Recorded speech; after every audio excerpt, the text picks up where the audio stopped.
The Tesla Cybertruck's wiper blade is an engineering marvel. The innovative design of the Cybertruck's windshield wiper, which integrates the washer fluid dispenser directly into the wiper arm, a feature that enhances cleaning efficiency by ensuring fluid is applied precisely where needed during the wiping process.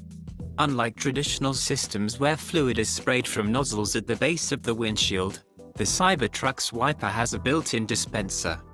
This innovation ensures that the fluid is applied directly to the area being wiped, reducing waste and improving cleaning efficiency.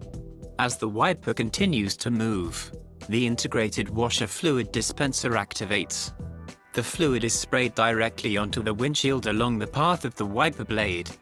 This design ensures that the fluid is applied precisely where the wiper will clean, maximizing efficiency and visibility.